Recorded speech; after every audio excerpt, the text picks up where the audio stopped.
여러분은 혹시 이런 경험 있으신가요?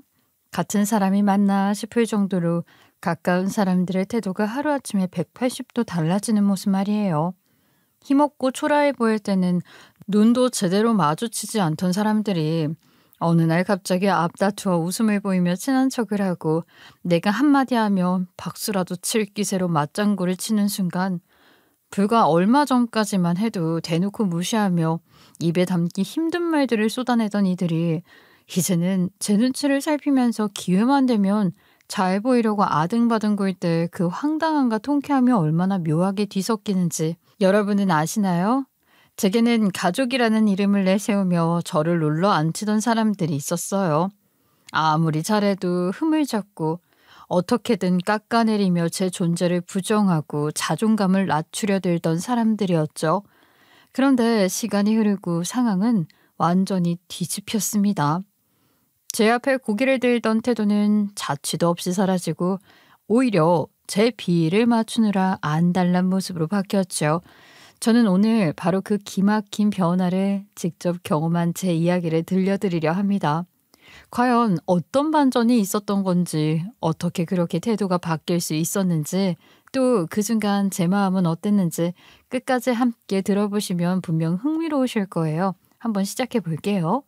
어릴 적 저희 가족은 아빠, 엄마, 오빠 그리고 저 이렇게 네 식구였어요. 저희 아빠는 아파트 단지 내 설비 관리 기사로 일하셨고 늘 기름때 묻은 작업복을 입고 다니셨어요. 여름에도 긴팔을 고집하셨고 겨울에는 낡은 점퍼에 도구 주머니를 차고 다니셨죠. 손재주가 좋은 아빠는 어릴 적 제 눈엔 맥가이버 같았어요. 집안 전구가 나가도 뚝딱뚝딱 금세 갈아 끼우고 수도에서 물이 새도 능숙하게 고치는 아빠를 보면서 오빠랑 같이 손뼉치며 환호하던 모습이 아직도 생생해요. 그리고 엄마는 동네에서 작은 세탁소를 운영하셨는데요. 엄마는 다림질 기계에서 뜨거운 김이 피어오르는 좁은 가게 안에서 하루 종일 바쁘게 일하시며 손님들의 옷을 정성껏 다듬으셨죠. 저는 세탁소에서 노는 걸 너무 좋아했어요. 세탁소 안에는 언제나 폭탁한 빨래 냄새가 났고 오빠는 그 속에서 세제를 꺼내 장난을 치거나 손님이 맡기고 간 옷을 두르고 슈퍼맨이나 배트맨 흉내를 내곤 했어요. 그러다 엄마한테 등짝을 맞으며 혼나는 소동이 빠지지 않았죠. 저보다 2살 위인 저희 오빠는 정말로 장난꾸러기였어요. 심심하면 제 머리카락을 잡아당기거나 제가 아끼던 인형 머리카락을 죄다 쇼커트로 잘라놓고는 제 반응을 보고 킥킥 웃곤 했었죠. 어릴 땐 그런 오빠가 싫기도 했어요. 오빠 말고 언니로 바꿔달라고 떼를 썼던 기억도 나요. 하지만 동네 아이들이 저를 괴롭히면 가장 먼저 달려와 지켜주던 사람도 오빠였어요. 초등학교 4학년 때 반 친구 하나가 우리 아빠가 자기 집 변기를 고쳐줬다고 똥간 아저씨니 뭐니 하며 저를 놀려댔을 때 오빠는 한달음에 달려와 그 애를 혼쭐 내주기도 했죠. 집에서는 늘 티격태격했지만 밖에서는 또 누구보다 저를 아끼던 오빠였어요. 오빠, 내 인형 어디 갔어? 아까까지 침대에 있었는데 없어졌잖아. 모르는데? 네가 잘못 둔 거 아니냐? 아니야, 분명히 침대에 있었어. 네가 또 숨겼지. 헤헤, 그렇게 울상대는 게 재밌단 말이야. 아, 진짜 그만 좀 해. 엄마한테 다 알릴 거야. 너네 둘이 또 싸우니? 너 동생 괴롭히지 말라니까. 아, 장난이었어. 알았어, 알았다고. 야, 여기 있잖아. 활달하고 개구쟁이 같던 오빠와 달리 전 조용한 성격이었어요. 어릴 때부터 책 읽고 생각하고 글 쓰는 걸 좋아했죠.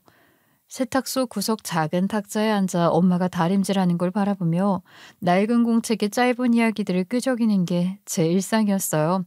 아빠는 그런 저를 보면서 늘 말씀하셨죠. 아이, 우리 딸은 기자나 작가하면 아주 대성하겠다. 글 쓰는 솜씨가 아주 보통이 아니야. 진짜? 나 작가 할까, 아빠? 그럼 우리 딸은 아주 대작가님 될 거야. 저 그 사람처럼.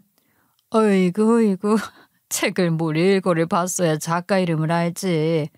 아이, 아니야, 내가 이름을 왜 몰라. 그 엄청 실이 유명한 작가님 있잖아, 대작가. 그 누구지? 그래, 그 박경리. 우리 딸은 아주 박경리 같은 그런 작가가 될 거야. 아빠는 믿어. 박경리 같은 작가는 되지 못했지만 그 시절 제 세상은 책으로 넓어졌어요. 도서관에서 빌려온 책을 품에 안고 집에 돌아오는 길이 그렇게 설레었죠. 동화책을 지나 청소년 소설을 읽으며 상상의 세계에 빠져들었고 특히 여자 주인공이 역경을 극복하고 성장하는 이야기에 몰입했어요. 제인 에어 같은 소설에서 주인공의 당당함에 매료되었고 작은 아씨들을 읽으며 주인공 조에게서 제 모습을 많이 투영했어요. 특별히 다른 재주는 없어도 글 쓰는 것만은 자신이 있어서 100일장에 나가면 몇 번이고 상을 받았고요. 선생님들은 제 글을 모아 교실 게시판에 붙여주기도 했어요. 그럴 때마다 저는 더 신이 나서 밤늦게까지 글을 쓰곤 했죠. 그런데 제가 고등학교 1학년 때 정말 너무나 갑작스럽게 저희 아빠가 돌아가셨어요. 출근길에 심장마비로 쓰러지셨는데 병원에 도착했을 때는 이미 늦었죠. 아직도 그날 병원 복도에서 울부짖던 엄마의 얼굴을 잊을 수가 없어요. 여보, 제발 눈 좀 떠봐. 우리 애들 어떡하라고. 아빠, 일어나세요. 제발요. 아빠 가지 마세요. 오빠는 그때 고3이었고 대학 입시를 준비하던 중이었는데 충격으로 며칠간 학교에도 나가지 못했어요. 아마 저랑은 또 다른 오빠만의 고민이 있었을 거예요. 이제 본인이 아빠 자리를 대신해야 한다는 그런 책임감도 있었겠죠. 아빠가 돌아가신 뒤 집안 형편은 급격히 어려워졌고 엄마 혼자 세탁소를 지켜내야 했어요. 결국 오빠는 대학을 포기하고 먼저 군대에 갔어요. 저 역시 고등학교를 졸업하자마자 취업 준비를 했어요. 대학에 가고 싶었지만 그럴 돈도 그럴 여유도 없었죠. 엄마는 제가 대학에 가길 바랐지만 뼈 빠져라 일하는 엄마를 보면 저 혼자 그런 사치를 누릴 수 없다는 생각이 들었어요. 친구들은 하나둘씩 대학 캠퍼스로 떠났지만 저는 세탁소에서 엄마를 돕고 알바를 하며 자격증 공부를 했습니다. 너도 대학 가고 싶어 했잖아. 괜히 안 간다고 쓴 척하는 거 아니야? 그러지 말고 그냥 가. 오빠 그 정도 능력은 돼. 뭔 소리야. 엄마가 그렇게 고생하는데 내가 어떻게 혼자만 학교 다니냐? 에이, 또 괜히 의젓한 척은? 야, 그래도 네가 글 쓰는 거 보면 아깝단 말이야. 아깝긴 뭐가 아까워. 세탁소 일이나 제대로 돕는 게 낫지. 내가 정말 무슨 대단한 작가가 될 것도 아니고. 그래도 너 마음 바뀌면 말해라. 이 오빠가 너 하고 싶다고만 하면 무조건 보내줄 거니까. 허풍은? 야, 허풍 아니거든. 저의 첫 사회생활은 작은 홍보대 행사 사무직이었어요. 처음엔 복사와 팩스 보내는 단순한 일만 했지만 차츰 보도자료 정리, 광고 문구 작성, 고객사 응대까지 맡게 되었어요. 그래도 나름 문학소녀 출신이라 글 쓰는 솜씨가 있어서인지 조금씩 인정도 받게 됐죠. 엄마, 이거 받아. 내 첫 월급으로 산 거다? 뭐야 이게. 너 쓸 돈도 모자랄 텐데 뭐하러 이런 걸 사왔어. 엄마 손 맨날 거칠잖아. 참, 내 새끼 다 컸네. 엄마 것까지 다 챙기고. 고마워 우리 딸. 회사에 다니면서 일은 힘들었지만 동료들과 밥 먹고 야근하다 컵라면은 나눠 먹는 소소한 즐거움이 있었어요. 그리고 그러던 와중 외주업체 직원으로 자주 드나드는 남편을 알게 되었죠. 남편은 당시 인쇄 편집 회사에서 일하며 홍보대 행사가 제작하는 책자와 잡지 인쇄를 맡고 있었어요. 기계에 묻은 잉크 자국을 휴지로 닦으며 늘 웃던 남편의 모습이 인상적이었어요. 그런 남편의 모습에서 어쩌면 아빠 생각이 나기도 했던 것 같아요. 무거우시죠? 매번 힘들지 않으세요? 괜찮아요. 이게 제 일인데요. 오히려 저는 이 잉크 냄새 맡으면 마음이 편안해지거든요. 그런가요? 저는 그 냄새 맡으면 머리가 다 아프던데. 그래도 덕분에 우리가 만든 책자가 세상에 나가잖아요. 그거 보면 힘들어도 보람 있죠. 일 때문에 자주 마주하다 보니 자연스레 대화를 나누게 됐고 저희는 조금씩 가까워지며 만남을 이어갔죠. 그리고 몇 년의 연애 끝에 결국 결혼을 결심했어요. 아빠 없이 치르는 결혼식이라 마음은 허전했지만 아빠를 대신해 오빠가 제 손을 꼭 잡아주었죠. 오빠, 아빠 없으니까 허전하다. 그치? 걱정 마. 오늘은 내가 아빠다. 내가 네 손 꼭 잡아줄게. 고마워, 오빠. 아빠도 하늘에서 보고 계시겠지? 아이, 그럼. 야, 아빠가 얼마나 자랑스러워 하시겠냐. 그 순간만큼은 진짜 아빠가 하늘에서 지켜보고 있다는 마음이 들어서 울컥했어요. 그렇게 저는 새로운 가정을 꾸리게 되었고 남편과 함께라면 그 어떤 어려움도 이겨낼 수 있으리라 믿었어요. 그때는 정말 그렇게 믿었죠. 하지만 삶이 어떻게 뜻대로 되겠어요. 결혼 초 낮에는 회사 다니고 밤에는 아이를 돌보느라 하루가 어떻게 지나갔는지도 몰라요. 회사 화장실에서 유축기를 돌리며 소리 죽이려고 드라이어 밑에 숨어 있다가 땀을 뻘뻘 흘린 적도 많았고 집에 오면 젖병을 삶고 젖꼭지를 삶고 아기 손수건까지 매번 삶아야 했어요. 그 과정에서 제 손등은 늘 뜨거운 물에 대어 벌겋게 부풀었지만 신경 쓸 틈도 없었죠. 어느 아이나 뒤척이고 잠 못 자는 건 비슷하다지만 우리 딸은요 그게 유독 심했어요. 그래서 밤에 한 번 깨면 달래느라 몇 시간을 보내야만 했죠.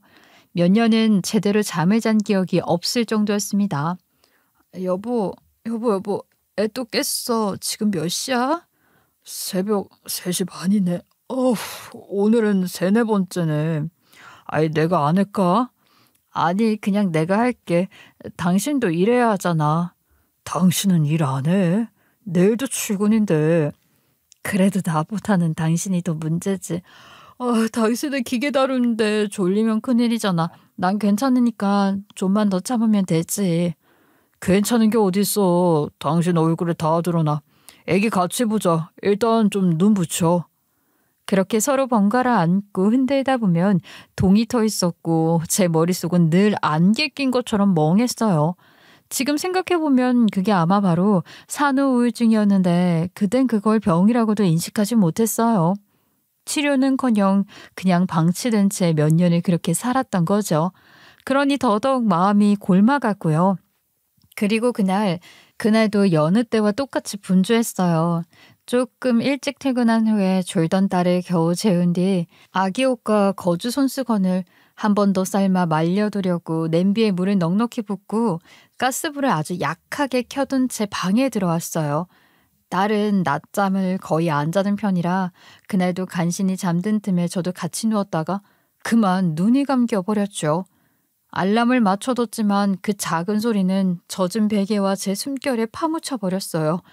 부엌 가스레인지 위에서는 물이 바닥이 나면서 면 섬유 특유의 쌉싸름하고 달짝지근한 탄 냄새가 퍼져나오기 시작했지만 저는 모른 채 깊은 잠으로 더 가라앉고 말았던 거예요. 문이 덜컥 열리는 소리에 놀라 눈을 떴을 때는 이미 방까지 연기와 탄내가 가득 들어와 있었어요. 남편이 퇴근에 들어오자마자 코끝을 막으며 부엌으로 달려갔고 연기는 이내 자욱하게 차올라 앞이 뿌옇게 가려져 있었어요. 저는 본능적으로 아이를 번쩍 안고 들고 거실 창문부터 열었어요. 여보, 냄비 불 꺼. 저리 피해 있어. 건드리지 마. 물 끼얹으면 더 커져. 어떻게? 당신 아기 데리고 베란다로 나가. 여긴 내가 할 테니까. 그렇게 제가 아이를 안고 몸을 피해 신고를 하고 남편이 가스를 끄려는 순간 말라붙은 거즈가 냄비 벽에 붙은 채 휙 하고 불꽃을 일으켰어요.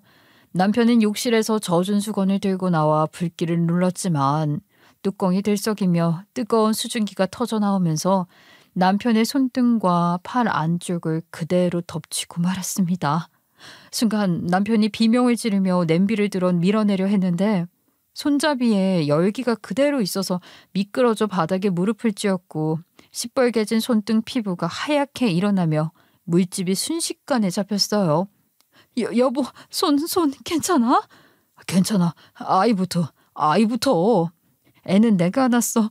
근데 당신 손이 어떡해. 여기 물수건 더 줘. 불길은 간신히 죽었지만 남편의 팔은 이미 엉망이 된 상황이었어요. 얼마 뒤 구급차가 도착했고 병원에서는 2도 화상이라고 하더군요.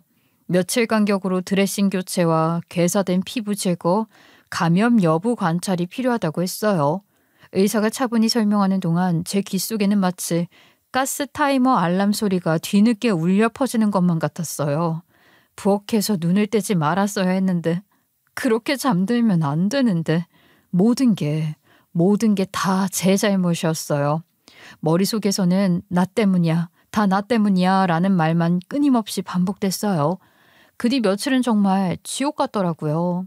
남편은 드레싱을 교체할 때마다 미칠 듯한 통증에 얼굴이 일그러졌고 전 옆에서 손을 꼭 잡아주다가 몰래 고개를 돌려 눈물을 훔쳤어요. 여보, 조금만 참아. 금방 끝나. 괜찮아. 당신은 힘들지 않아? 애도 봐야 하는데. 그런 말 하지 마. 내가 못 지켜서 이렇게 된 건데 나 때문에. 그만해. 아이 누구 탓이 어딨어. 당신도 힘들어서 그런 건데 그냥 빨리 낫기만 하면 돼. 간호사는 연고 바르는 법, 거즈 감는 순서, 새살 돋는 동안 조심해야 할 동작들을 차근차근 가르쳐줬고 저는 작은 메모장에 빼곡하게 적어 내려갔어요. 잠깐만요. 다시 한 번만 말씀해 주시겠어요? 연고를 바르고 거즈 올린 뒤에 테이프는 어떻게 붙이라고 하셨지요? 네. 먼저 얇게 펴 바르시고요. 거즈는 2겹 이상은 겹치지 마세요. 환부가 답답해져요. 네, 알겠어요. 혹시라도 잘못하면 더 상할까 봐 무서워서요. 걱정하지 마세요. 보호자분이 차근차근 해주시면 충분해요. 그 뒤로 저는 악몽에 시달렸어요. 눈을 감으면 냄비 뚜껑이 들썩이며 터져나오던 수증기 소리가 귓가에서 다시 들렸고 남편 손등이 붉어지던 장면이 눈앞에 반복 재생이 됐어요. 잠이 들면 악몽으로 깼고 잠을 이루지 못하면 멍한 눈으로 새벽을 맞았어요. 화상의 고통은 생각보다 더 길고 컸는데요. 남편은 몇 달간 입원 치료를 받고서야 퇴원을 했지만 퇴원을 하고서도 혼자 생활하는 데까지는 한참 걸렸어요. 그동안은 제가 남편의 손발이 되어야 했어요. 아이를 키우고 직장 다니는 것만으로도 모자라 남편까지 돌봐야 하는 상황이라 숨이 막힐 정도로 힘들었습니다. 모두 그만두고 싶다는 생각이 수시로 머릿속을 스쳐갔지만 남편이 그렇게 된 게 다 제 잘못이라는 죄책감 때문에 전 작은 불평조차 할 수 없었어요. 여보, 물컵 내가 들어줄게. 손 쓰지 마. 나 혼자 이 정도는 할 수 있어. 안 돼. 물집 아직 덜 아물었잖아. 괜히 무리하면 더디게 나. 고마워. 당신 아니었으면 진짜 아무것도 못했을 거야. 당연히 내가 해야지. 내가 미안해 정말. 그만 미안하다고 해. 당신 없었으면 나 벌써 못 버텼을 거야. 그 시절에 저는 엄마와 오빠가 없었다면 아마 버티지 못했을 거예요. 엄마와 오빠가 자주 와서 저희 딸을 돌봐줬기 때문에 그나마 숨통이 튀었거든요. 다영아, 내가 애 좀 볼 테니까 너는 잠깐이라도 눈 좀 붙여라. 아니야 엄마, 나 괜찮아. 매번 미안해 엄마. 괜찮긴 뭐가 괜찮아. 너 진짜 이러다 쓰러진다. 그래, 나도 있으니까 걱정 말고 좀 자라. 내가 아기랑 놀아줄게. 우리 조카님 삼촌 왔다. 정말 고마워 다들. 엄마 오빠 아니면 나 진짜 버티기 힘들었을 거야. 그렇게 엄마와 오빠의 손길 덕분에 간신히 버텨낼 수 있었어요. 하지만 제 마음속에는 늘 내가 잘못했다, 내 잘못이다 라는 죄책감이 뿌리 깊게 박혀 있었고 그 감정은 오랫동안 저를 너무도 옥죄었습니다. 남편은 화상 때문에 결국 일도 그만둘 수밖에 없었어요. 의사가 팔을 예전처럼 쓰기는 어렵다고 말했을 때 제 귀엔 그 말이 망치처럼 천둥처럼 내려앉았어요. 그런데도 남편은 한순간도 제 탓을 하지 않았어요. 오히려 제 어깨를 토닥이며 당신 잘못 아니야. 그날 누구라도 그럴 수 있었어 라며 끊임없이 제 죄책감을 덜어주려 했죠. 참 착한 사람이었어요. 당신 손만 안 다쳤어도 내가 부엌에서 잠들지만 않았어도 이런 일은 없었을 거야. 아이 그만해. 나 지금 제일 힘든 게 뭔지 알아? 내가 아니라 당신이 자꾸 자기 탓만 하는 거야. 그게 더 고통스럽다고. 근데 난 진짜 미안해. 이렇게까지 될 줄은. 그만. 이제 정말 그만이야. 이제는 앞으로 어떻게 살아갈지만 생각하자. 난 괜찮아. 당신이랑 애만 있으면 돼. 그 말에 눈물이 왈칵 쏟아졌지만 남편 앞에서는 꾹 참고 고개만 끄덕였어요. 남편의 살은 천천히 아물었고 새살이 조금씩 차오르면서 회복 속도도 눈에 띄게 빨라졌어요. 하지만 팔을 전처럼 자유롭게 쓰는 건 쉽지 않았어요. 팔이 조금만 비틀어도 근육이 당기고 무거운 걸 오래 들면 화상자리가 벌겋게 부어올랐어요. 결국 남편은 원래 하던 인쇄일을 다시 하기는 어려웠어요. 인쇄일만 수년을 해온 남편이 달리 다른 기술이 있는 것도 아니었고 장애 판정을 받은 뒤에는 받아주는 것도 마땅치 않았으니까요. 그렇게 남편은 한동안 집에서 백수로 지낼 수밖에 없었답니다. 여보, 괜찮아. 지금은 쉬어도 돼.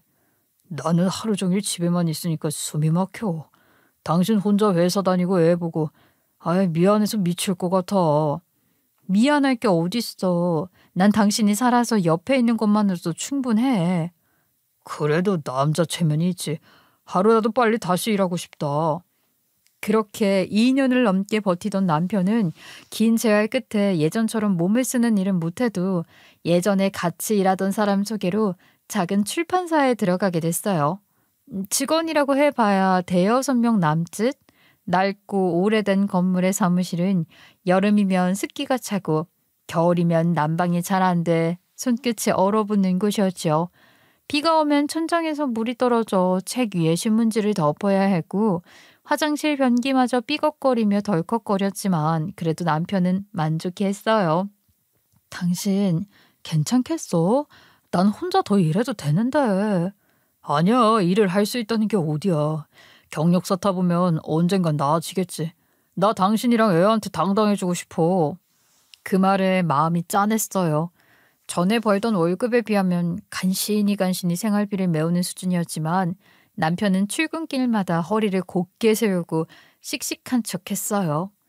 원고를 교정하고 오탈자를 잡고 작가들과 밤새 메일을 주고받으며 하루하루 열심히 버텼죠. 그리고 잠든 남편의 팔을 볼 때마다 제 가슴은 늘 아려왔어요. 몇 년이 더 지나면서 남편도 조금씩 자리를 잡았고 출판사도 서서히 안정세를 찾아갔습니다. 그리고 반대로 저는 홍보 대행사 일을 그만두게 되었어요. 아이를 돌보는 것과 회사를 병행하는 게 더는 쉽지가 않았거든요. 아침마다 아이를 어린이집에 맡기고 야근까지 하고 돌아오면 몸은 늘 녹초가 되어 있었어요. 아이가 아프기라도 하면 회사에서 차가운 시선을 감당해야만 했고 결국 저는 선택을 해야 했죠. 그런데 그때부터 시가 사람들의 눈길은 곱지 않았어요. 남편이 몇 년 동안 백수를 지낼 땐 별말 없던 시어머니와 시누이가 제가 회사를 그만두자 오히려 저를 은근히 누르기 시작하는 겁니다. 아유, 우리 아들이 저 모양 저 꼴이 된 게 누구 탓인데 넌 집에서 팔자 좋게 앉아 있는 거냐? 애 핑계대고 회사도 관두고 너 양심이 있으면 네가 돈을 벌어야지. 네 남편 혼자 돈 벌라 이거야? 어휴, 우리 아들만 고생이지. 그리고 시어머니의 그런 말은 꼭 남편이 없는 자리에서만 나왔어요. 남편 앞에서는 절대 그런 소리를 하지 않았거든요. 자기 아들이 제 편을 들어줄 걸 시어머니도 잘 알았으니까요. 그래서 일부러 남편이 출근한 시간이나 명절 음식 준비하느라 부엌에 서 있을 때 또는 아이만 옆에 있을 때 그런 말을 흘렸던 거죠. 아이고 그래 내 새끼 할미야 할미. 야 너희 엄마는 좋겠다. 집에만 있으니까. 우리 아들은 나가서 고생하는데. 그치? 놀고 먹는 엄마들 요새는 아무도 안 데려간다는데 너희 엄마는 무슨 복인지 모르겠다. 안 그래? 매번 그런 시어머니의 말에 제 마음속에서는 피가 솟구치는 것 같았지만 꾹 참을 수밖에 없었어요. 남편이 얼마나 힘들게 회사를 다니는지 매일 얼마나 지쳐 돌아오는지 제가 누구보다 잘 알았으니까요. 괜히 맞서 싸웠다가는 남편만 더 힘들어질 것 같았거든요. 게다가 제 마음속 깊은 곳엔 여전히 남편에 대한 죄책감이 남아있었고 그 죄책감이 저를 억눌렀어요. 그래서 그저 웃는 얼굴로 넘기며 속으로만 삼켜야 했지요. 하지만 그럴 때마다 제 자존심은 조금씩 갉아먹히고 있었습니다. 엄마, 오늘 또 시엄마가 뭐라 그러는지 알아? 집에서 놀고만 있는 주제에 뭐가 그렇게 피곤하냐 그러더라. 아휴, 또 시작이구나. 너 하루 종일 애 보면서 집안일 하는 게 그게 노는 거냐? 그런 말 들으면 진짜 속 뒤집어져. 그 사람 입에서 좋은 말 나올 거 기대하지 마라. 그냥 흘려. 아주 듣지도 말어. 근데 자꾸 쌓이니까 참는 것도 한계야. 언젠간 나도 터질 것 같아 진짜. 그 집 사람들 말은 왜 그렇게 사람 피를 말리게 하는지 모르겠어. 그런 인간들한테 어떻게 장서방 같은 사람이 나왔나 몰라. 내 말이 진짜 우리 남편 때문에 참고 산다 내가. 그렇게 매일이 참는 날의 연속이었어요. 남편 앞에서는 괜찮은 척 웃었지만 뒤돌아서면 눈물이 차올랐어요. 남편의 지친 얼굴을 보며 차마 제 속마음을 다 털어놓을 수도 없었으니까요. 그러다 한 번은 갑작스레 맹장 수술을 받게 되어 어쩔 수 없이 이틀 동안 입원했을 때였어요. 병실에 누워 있으면서도 마음이 놓이질 않더라고요. 애가 워낙에 예민한 편이라 밤에도 가끔 깨고 칭얼대는데 제가 없는 동안 어떻게 잘 지낼지 걱정이 태산이었죠. 그래도 선택의 여지가 없었어요. 시어머니가 내가 와서 해볼 테니까 걱정하지 말고 쉬어라 라고 하니 불안하면서도 아이를 맡길 수밖에 없었죠. 하지만 알고 보니 그 이틀 동안 시어머니가 한 일은 아이를 돌보는 게 아니었어요. 글쎄 시어머니가 저 없는 동안 집안 구석구석을 휴대폰으로 다 찍어댄 거예요. 거실에 널려있는 장난감, 세탁기를 돌리다 미처 정리 못한 빨래통, 싱크대에 쌓인 설거지거리까지. 마치 범죄 현장 기록 사진처럼 남겨두었더라고요. 그리고 그 사진이 단순히 시어머니의 개인 기록으로 끝났다면 제가 알 리가 없겠죠. 그 사진들을 곧바로 자기 친구들과 가족들이 모인 단톡방에 올린 거예요. 물론 저는 없고 시누이네랑만 있는 단톡방이요. 사진과 함께 며느리가 집안일을 하나도 안 한다. 집이 엉망이다. 라는 멘트를 덧붙였고 단톡방에서는 킥킥대며 웃는 반응들이 오갔어요. 더 치욕스러운 일은 그 다음이었어요. 그 사진을 본 시누이가 재미삼아 동네 맘카페에 그대로 올려버린 거예요. 글쎄. 우리 새언니 살림꼬라지 어떻게 보세요? 라는 제목과 함께 낯선 사람들 눈앞에 우리 집 거실과 싱크대가 그대로 전시가 된 거죠. 댓글에는 애가 불쌍하다. 게으른 엄마. 남편이 보살이네. 같은 말들이 줄줄이 달렸어요. 읽을수록 가슴이 쭈여들고 손끝이 떨릴 만큼 모욕적이었어요. 저는 태어나자마자 그 사실을 알게 됐죠. 아직 수술 자국이 욱신거려서 똑바로 서 있기도 힘들었는데 시어머니와 시누이는 오히려 제 앞에서 당당한 겁니다. 네가 집안일을 안 하니까는 집이 그 모양 그 꼴이지. 수술 핑계대고 놀고 먹으니까 그런 거야. 어머니, 제가 지금 막 수술하고 와서 움직이기도 힘든데. 주부가 집안일 하는 건 당연히 의무지. 그걸 안 한 건 직무유기지. 저는요 정말 최선을 다했어요. 애 때문에 늘 치워도 티가 안 날 뿐이라고요. 최선? 언니, 그 맘카페에 올라온 댓글 안 봤어요? 그게 최선인가? 남들은 애 키워도 그렇게 안 살아요. 뭐라고요? 남의 집 사진을 허락도 없이 그렇게 올려놓고 너무 당당하시네요. 왜요? 부끄러우면 치우면 되잖아요. 남한테 욕먹기 싫으면 집부터 깨끗이 했어야지. 진짜 마음 같아선 한 대 확 치고 싶었어요. 수술 자국 때문에 허리가 휘청거리는데 배를 움켜쥐고 서서 그런 모욕을 들어야 했어요. 몸은 고통으로 마음은 수치와 분노로 뒤틀렸습니다. 어떻게 제 허락도 없이 집 사진을 올리세요? 이건 너무 심하잖아요. 네가 집안일을 똑바로 했으면 올릴 일도 없었지. 네가 잘못한 걸 가지고 왜 우리 탓으로 돌려? 저 지금 수술하고 나온 지 몇 시간도 안 됐다고요. 근데 청소부터 하라는 말씀이세요? 그러면 집은 누가 치워? 우리 아들이 치워? 네가 해야지. 정말 너무들 하시네요. 이렇게 하신 거 정말로 후회하실 거예요. 언젠가. 어머, 얘가 뭐래니? 웃기지도 않아. 그날 제 생활과 공간은 단 이틀 만에 조롱거리가 되었어요. 낯선 사람들 사이에서까지 저는 게으른 엄마, 아내, 며느리로 낙인이 찍혔고 그들의 눈길과 손가락질이 제 가슴을 후벼 팠어요.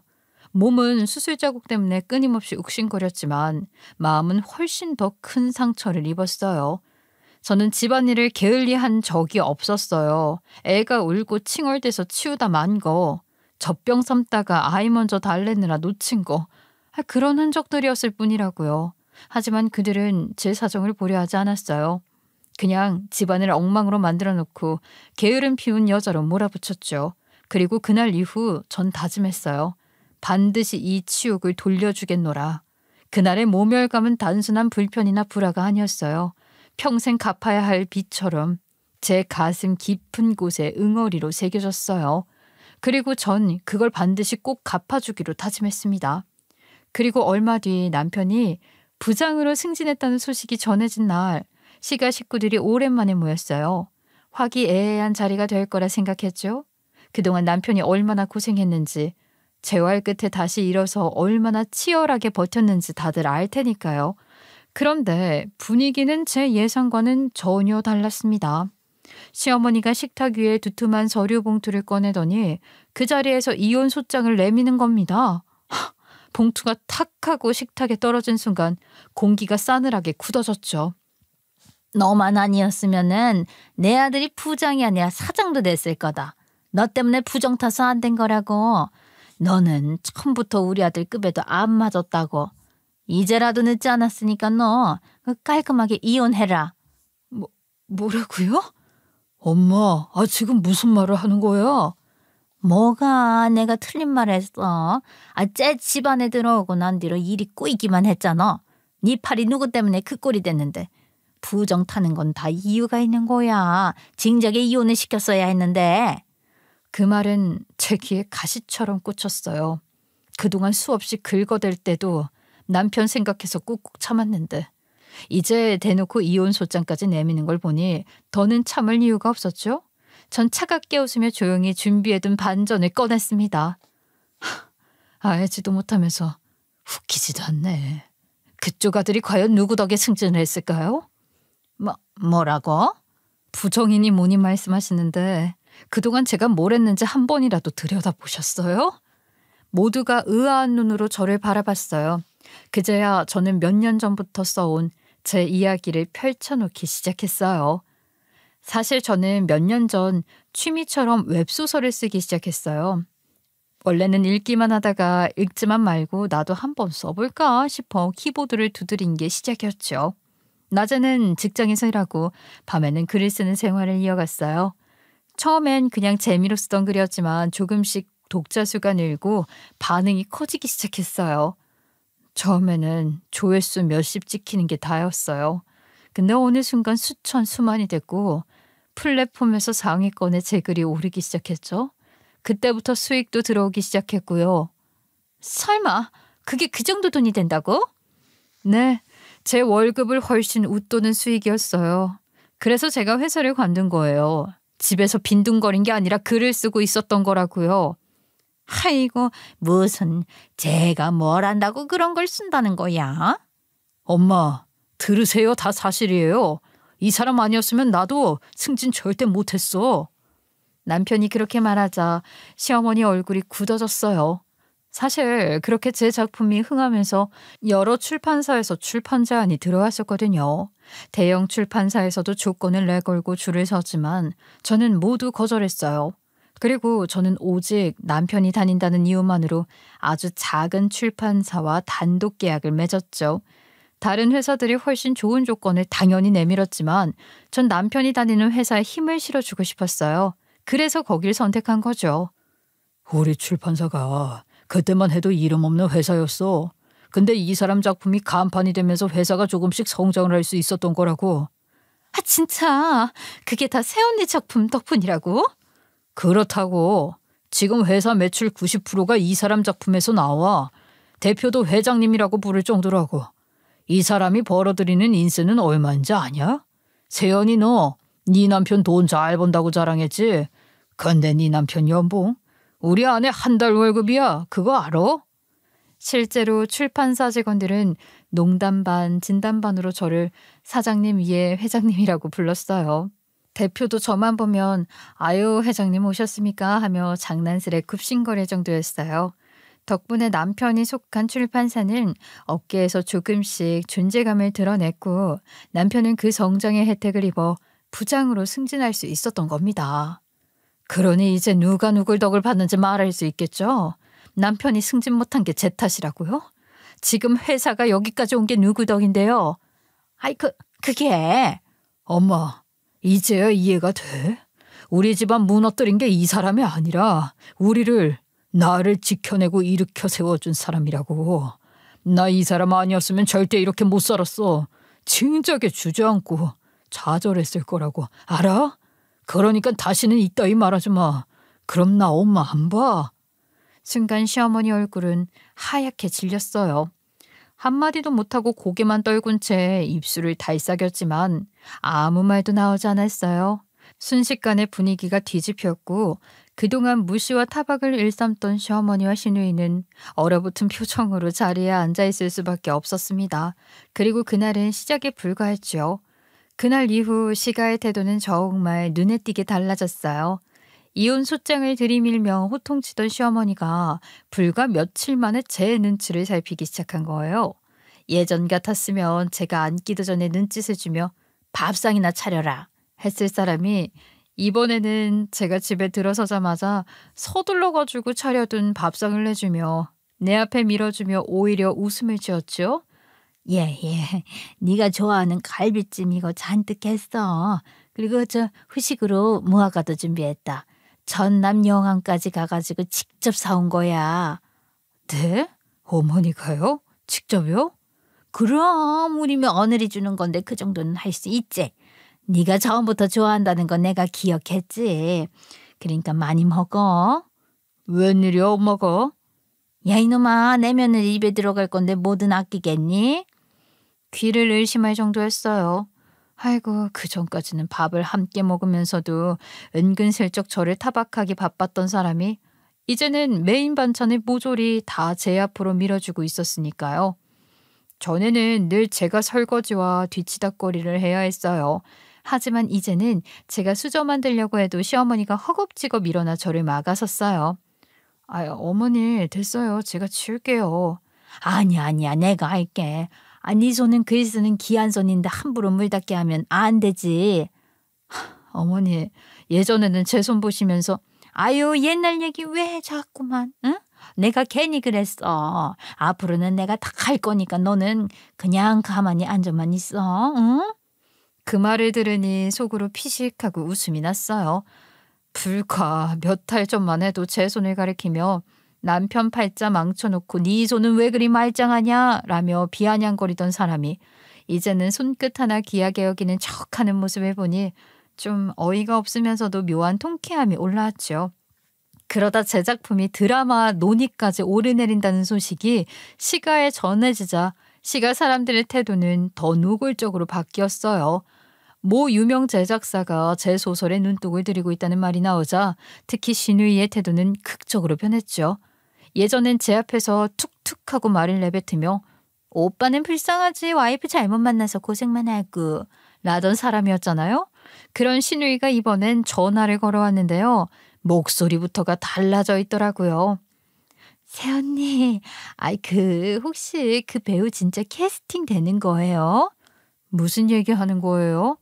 아니 있잖아요. 그 여주인공 자리에 가수 출신 그 배우가 캐스팅된다는 얘기가 있던데 실은 우리 아들이 그 사람 죽고 못 살잖아요. 전부터 콘서트 가겠다고 울고불고 떼쓰고 이번엔 그 배우 나온다니까 애가 벌써부터 난리예요. 나중에 사인 한 장만 받아주시면 안 될까요? 캐스팅 아직 확정난 것도 아니에요. 이제 겨우 제작 논의 단계인데 뭐. 그래도 언니 혹시 되면은 저 진짜 부탁 좀 드릴게요. 네? 애가 너무 좋아해서 그래요. 상황 봐서요. 짧게 잘라 대답했어요. 너무했나 싶기도 했지만 시누이가 전에는 제가 어떻게 굴었는지 생각나니까 씁쓸하면서도 속이 다 시원하더라고요. 예전 같으면 제가 무슨 말을 해도 듣는 둥 마는 둥 하던 사람이 이제는 제 눈치를 보며 부탁을 하고 있으니 이보다 더 통쾌할 수 있을까 싶었어요.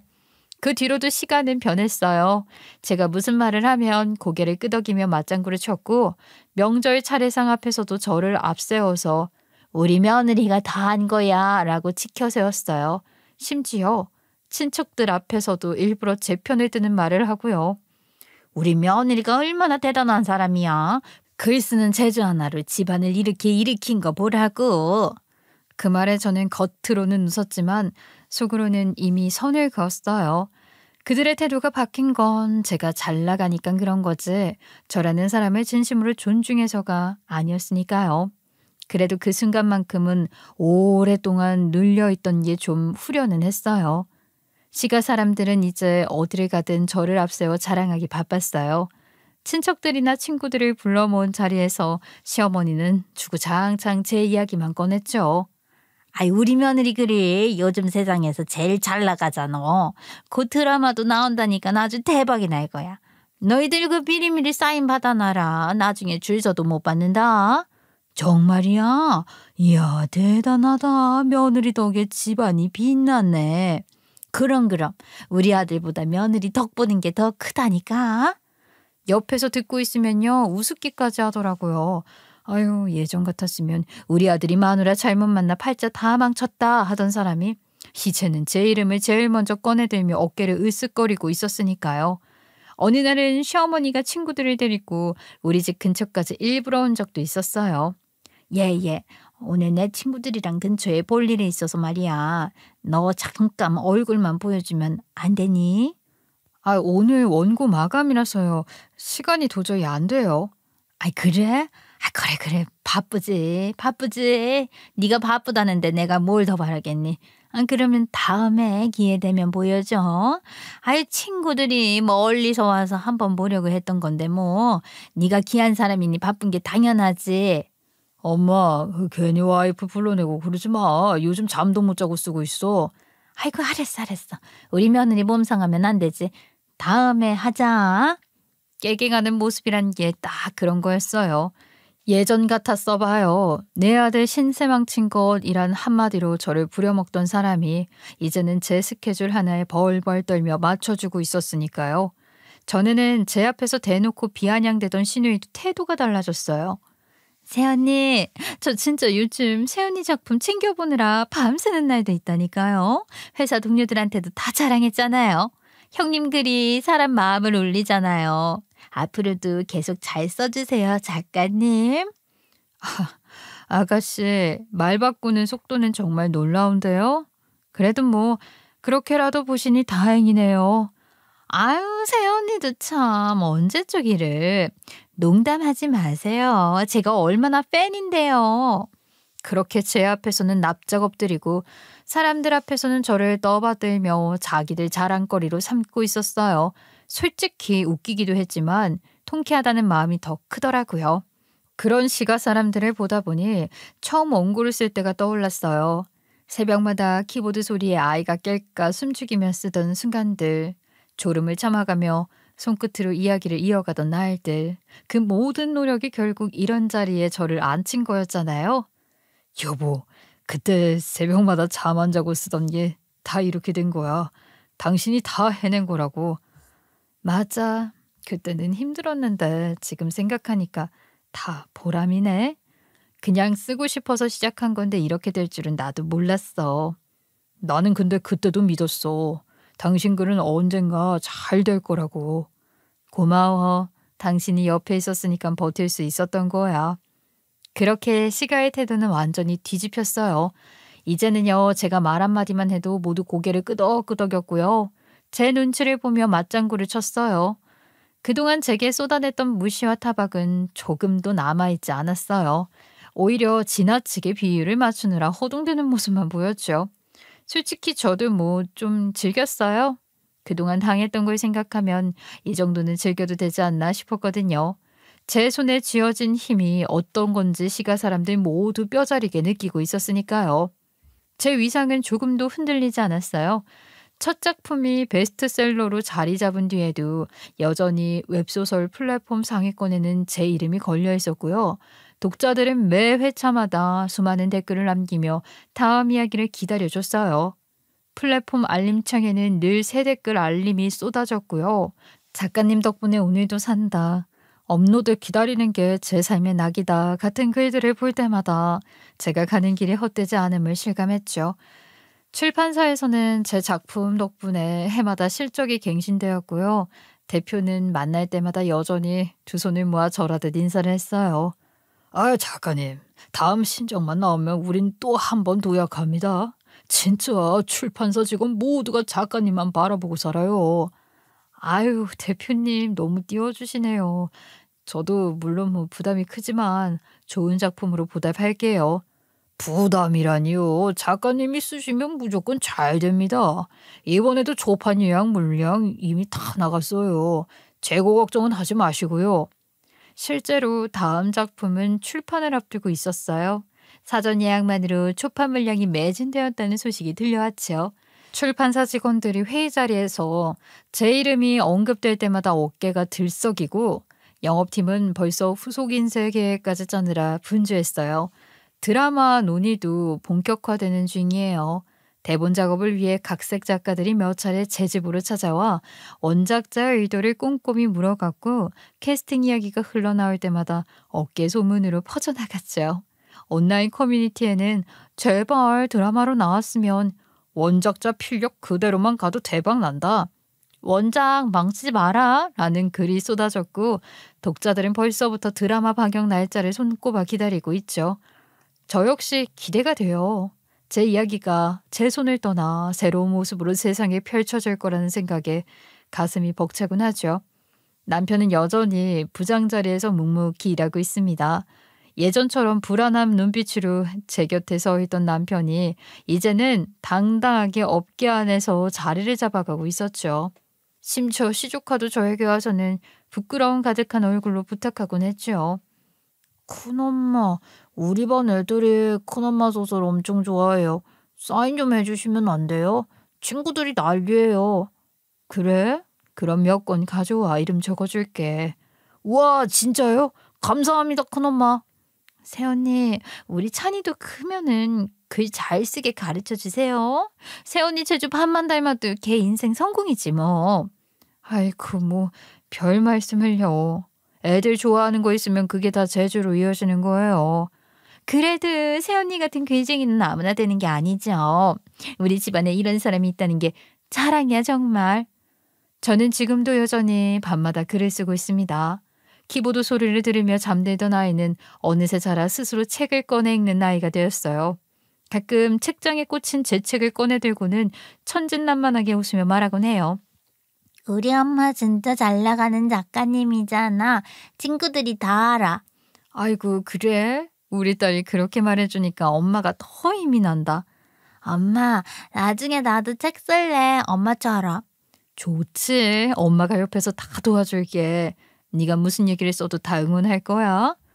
그럴 때마다 제 가슴은 벅차올랐어요. 처음 새벽마다 아이가 깰까봐 숨죽이며 키보드를 두드리던 순간들, 졸음을 참아가며 눈꺼풀이 무겁게 내려앉는 와중에도 글을 이어가던 날들, 그 모든 기억이 떠올랐어요. 그리고 생각했죠. 결국 그 모든 시간들이 오늘을 만든 거구나 하고요. 더 이상 저는 과거의 죄책감 속에 묶여있는 사람이 아닙니다. 제 이름으로 수많은 독자들의 마음을 움직이는 사람이 되었고 제 이야기는 이제 단순한 취미가 아닌 하나의 길이 되었죠. 앞으로도 저는 계속 글을 쓸 거예요. 제 이야기는 계속해서 세상에 나올 거고 그 과정에서 저는 더 단단해지고 더 자유로워질 거예요. 그리고 무엇보다 제 곁에서 저를 응원하는 가족과 독자들이 있기에 저는 멈추지 않을 겁니다. 오늘 이 자리까지 오기까지 숱한 눈물과 분노, 모욕을 견뎌냈지만 결국 남은 건 제 이름과 제 이야기였어요. 그리고 그건 앞으로도 흔들리지 않을 거예요. 한때는 저를 무시하고 얕잡아 보던 사람들이 지금은 제 앞에서 납작 엎드리듯 태도를 바꿨어요. 그 변화가 진심인지 아니면 상황에 맞춰 어쩔 수 없이 취한 가식인지 알 수는 없지만 중요한 건 더 이상 제가 그들의 말에 조금도 휘둘리지 않는다는 사실이에요. 누군가를 깎아내리며 서 있던 사람들은 결국 스스로 무너지고 꿋꿋이 버티며 걸어온 사람은 언젠간 반드시 빛을 보게 된다는 걸 저는 제 삶으로 확인했어요. 그래서 오늘 제 이야기가 누군가에게는 용기와 위로가 되길 바라봅니다. 이제는 저 역시 과거처럼 흔들리지 않고 제 길을 걸어가려고요. 긴 시간 제 이야기에 귀 기울여 주셔서 진심으로 감사드립니다.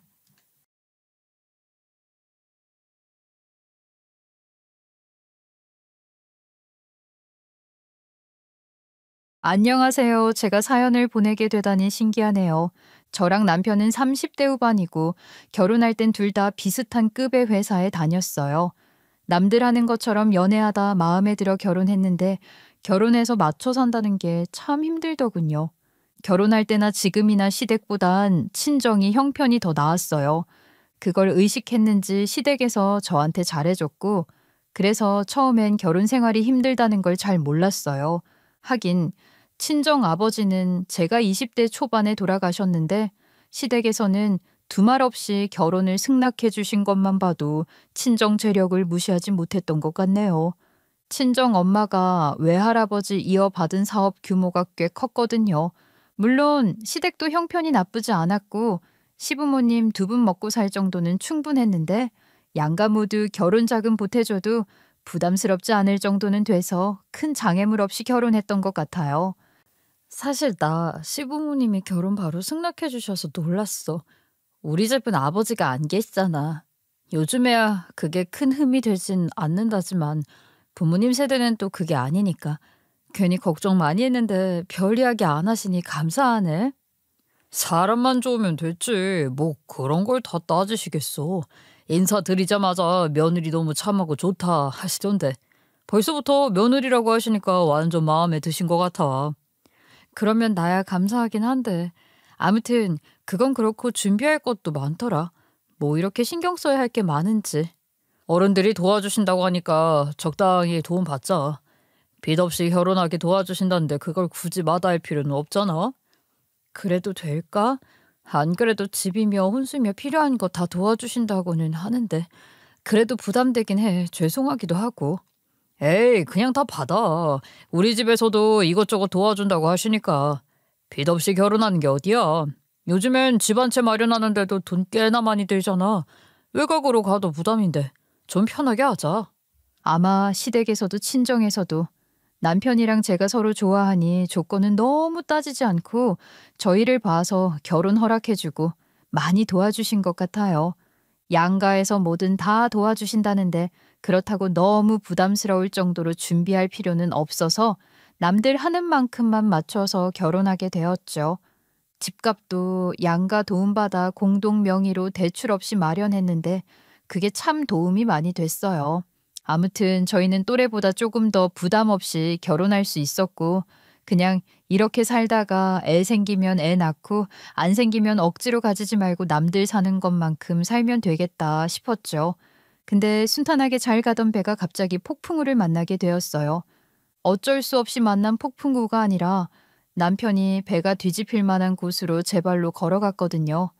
남편은 직장 생활 잘하다가 갑자기 사업 바람이 불어 그만두고 선배랑 동업한다고 나섰어요. 그게 큰 화근이었죠. 또 사업을 한다고? 그전에도 사업 노래를 부르더니 이번에 또 한다고?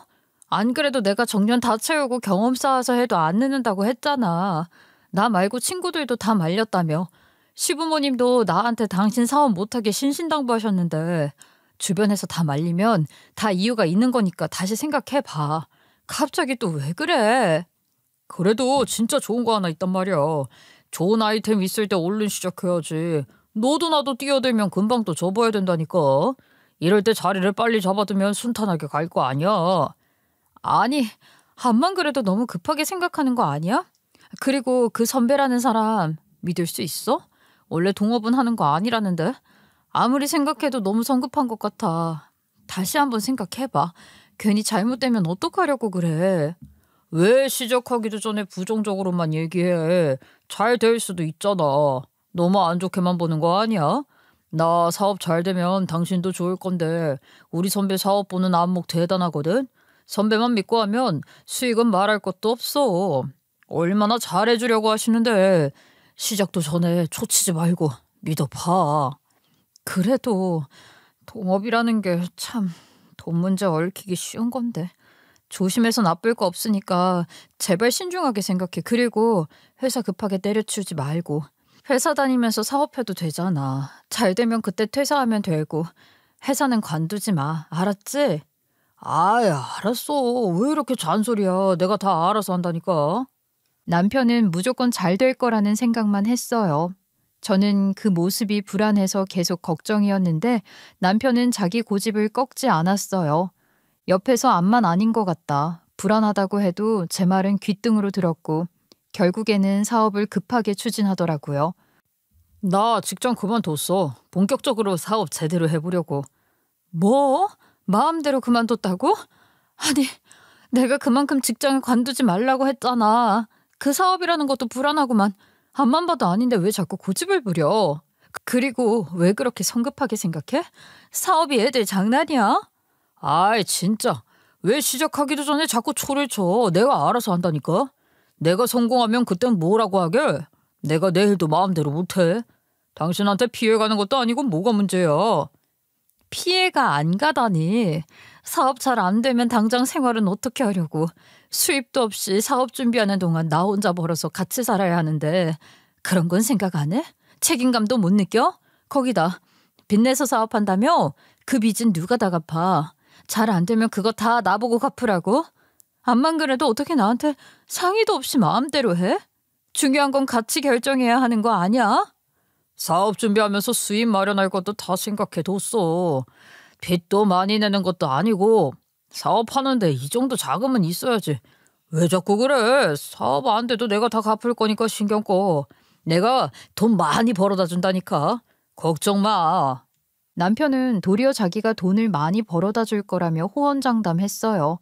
괜히 제가 논리적으로 따지니까 이렇게 저렇게 변명은 하던데 전혀 신뢰가 가지 않았죠. 그렇게 남편은 회사까지 그만둔 채 선배라는 사람하고 사업을 시작했고 밤낮 없이 바쁘게 움직였어요. 그러다 결국엔 탈이 났죠. 알고 보니 그 선배라는 사람이 돈만 노린 거였고 남편은 기존에 투자한 돈을 다 까먹게 되었어요. 선배가 잠적해서 돈을 다 날리게 된 거예요. 그 선배라는 사람 아직도 전화 안 돼? 갑자기 사무실에 안 나오더니 잠수 탔어. 선배가 투자 유치했다는 것도 거짓말이었고 사업이라고 추진된 건 아무것도 없네. 그럼 여태 투자한 돈은 어떻게? 못 찾는 거야? 당신 빚까지 내서 일 시작했잖아. 그 선배라는 사람한테 돈 다 맡긴 건 아니지? 그게 선배가 투자자 유치하고 필요한 일은 다 처리해서 선배가 돈 관리를 했거든. 아직 인력 충원도 안 돼서 선배가 싹 다 쥐고 있었는데. 뭐? 그럼 돈 다 갖고 잠적한 거야? 아니 뭐 그런 사람이 다 있어. 그러게 내가 불안하다고 했잖아. 아휴, 일단 신고부터 하자. 요즘에 수사도 빨리 되던데 잡겠지. 일단 잡고 봐야지. 안 그래? 더 늦으면 골치 아프니까 빨리 찾게 신고하자. 제 말에 남편은 선배라는 인간을 사기죄로 신고했지만 해외로 튀었는지 별다른 소득은 없었어요. 그렇게 남편은 하지 말라고 말리고 또 말렸던 사업을 억지로 하다가 결국엔 뭘 제대로 하지도 못한 채 실패했고 돈만 한 번에 날리게 되었죠. 그 뒤로 이혼하니마니 말이 나왔어요. 사실 그건 당연한 일이었어요. 그렇게 말리던 걸 혼자 고집부려 추진했으니 당연히 문제가 될 수밖에 없었죠. 친정에서도 사실을 알고 길길이 날뛰었어요. 친정 식구들은 전부 저한테 헤어지라고 난리였고 친정 엄마는 아예 신혼집에 찾아와서 한마디 하시더라고요. 아니 김서방 그러게 말리지 않았나? 없던 빚까지 내서 분수에 안 맞게 사업하는 게 어디 있어. 안 그래도 나도 사업한다는 말 듣고 그건 아니다 싶어 말리지 않았나? 근데 자네 뭐라고 했나? 알아서 잘할 수 있다고 실망 안 시킨다고 했지? 결국에는 이렇게 빚만 지고 내 딸 고생시키는 거 아니야. 내가 이러려고 결혼 허락해준 줄 아나? 정말 죄송합니다. 저도 잘해보려고 했는데 일이 이렇게 될 줄은 몰랐습니다. 너무 죄송합니다. 죄송하다고 하면 그만인가? 그래서 앞으로 뭘 어떻게 할 건가? 당장 돈도 없고 빚만 지고 애 혼자 벌어서 둘이 사는 게 쉬울 것 같나? 빚은 어떻게 갚을 거고 앞으로 계획은 있어? 제가 어떻게든 수습해 보겠습니다. 매번 말로만 지금 이혼시키는 것도 고려 중이니 그리야 알게. 친정 엄마는 정말 화가 나서 남편한테 이혼 얘기까지 꺼냈어요. 그걸 시어머니가 들었는지 친정 엄마한테 전화해서 사람이 살다 보면 이럴 수도 있지 않냐며 어떻게든 수습해 볼 테니 애들 갈라서게 하지는 말자고 매달렸다고 해요. 남편이 싹싹 빌고 시어머니도 계속 잘못했다고 젊으니까 다시 시작하면 되지 않냐고 하며 매달리니 친정에서도 일단은 이혼까지는 밀어붙이진 않았어요. 저도 진짜 이런 사람을 믿고 살아도 되나 고민이 됐는데, 하지만 정이라는 것도 참 무섭고 남편이 일용직이라도 나가며 알아서 빚 갚는 모습 보여줘서 두고 보기로 했어요. 오늘 일 나간다고? 하루만 하는 거야? 또 건설 현장 나가는 거 아니지? 거기 가서 다치면 어떡해. 아, 오늘은 다른 일이야. 공장에서 일해보기로 했어. 거기서 괜찮으면 쭉 다녀보려고. 일단 빚부터 갚아야 하니까 뭐든 해야지. 내가 빚만큼은 당신한테 피해 안 가게 조심할게. 열심히 갚고 있으니까 믿어줘. 막상 일용직 전전하며 안 하던 일하고 빚 갚는 모습을 보니 안 됐더라고요. 친정에서도 남편이 열심히 노력하고 저한테 설설기면서 잘해주는 모습을 보고 수그러들었죠. 요즘 김서방 일 열심히 하니? 몸은 괜찮고? 일 매일 나가지. 혼자 고생하는 거 보니 좀 안 됐어요. 그렇다고 내가 빚 갚는 거 도와준다 하면 자존심 상할 거고, 솔직히 생활비 하는데도 빠듯해서 도와주기도 어렵고. 그래, 김서방이 알아서 하게 놔둬. 자기가 저지른 거 자기가 알아서 해야지. 그렇다고 네가 생활비 책임 안 지는 것도 아니잖아. 그렇게 말렸는데 본인이 알아서 하게 놔둬봐. 그래도 너한테 다 맞추고 우리한테도 계속 미안해 하니까 참는 거야. 안 그랬으면 벌써 이혼시켰을 텐데. 에휴, 너무 그러지 마요. 아무튼 잘하고 있으니까 걱정 마시고. 알았죠? 시댁에서는 저만 보면 자기들이 죄인이라며 그저 잘 참고 살아줘서 고맙다고 저자세로 나왔어요. 너무 부담스러울 정도로 고마워했지만 아무튼 남편 빚 때문에 제가 생활 전반을 책임지고 있으니 시댁에서는 그저 고맙다고 할 수밖에 없었죠. 그래도 제가 심각하게 피해를 본 것도 아니고 양가에서 도와준 덕분에 빚 없이 결혼해서 그럭저럭 버틸만 했어요. 다행히 아직 애도 없던 상황이라 둘이 어찌 살기엔 괜찮았고요. 그러다 남편이 뭔가 결심을 했는지 저한테 진지하게 이야기를 꺼냈어요. 내가 생각해봤는데 이래서는 미래가 없어서 안 될 것 같아. 언제까지 비전 없는 일만 하겠어. 이미 재취업도 힘들고 하니 음식 좀 한번 제대로 해보려고. 대신 잘 되는 데 가서 직접 배우고 발로 뛰면서 실패 안 하게 노력할게. 나도 아무 생각 없이 말하는 거 아니니까 믿어줘. 또 사업을 한다고? 뭐 계획이 있고 생각이 있으니까 말하는 거겠지만 당장 사업 자금도 없는데 어떻게 할 거야. 한두 푼 드는 것도 아닌데. 음식점 하는 것도 보통 일은 아니잖아. 괜찮겠어? 지금 빚도 있고. 아, 빚은 꽤 갚았으니까 괜찮아. 이제 신용 점수도 많이 회복돼서 일 배우면서 빚 갚고 돈 좀 모아서 오픈하면 될 것 같아. 필요하면 대출 조금 낼 수는 있는데 또 빚 많이 내서 시작할 수는 없으니 장모님한테 도움을 좀 받았으면 하는데 어떨 것 같아? 우리 엄마한테? 저번에 되게 화내셔서 나도 말 꺼내기가 좀 어렵긴 한데 자금 가져올 만한 곳이 한 군데도 없어? 아무래도 내가 대출 내봤자 얼마 되지도 않고 당신이 대출 내기에는 위험 부담이 크잖아. 괜히 무리하면 나중에 힘들까 봐 처가에 좀 부탁해보려고 하는데. 그때 시댁은 시아버지가 아프셔서 병원비 대느라 형편이 많이 안 좋았거든요. 그래서 남편이 기댈 데가 친정밖에 없었는데 제 선에서 말하기는 어려우니 남편한테 직접 부탁해보라고 했어요. 사실 저도 또 남편이 사업한다 어쩌고 하기가 부담스럽더라고요. 남편도 많이 무서워했지만 그렇다고 가만히 있을 수도 없어 친정에 찾아갔어요.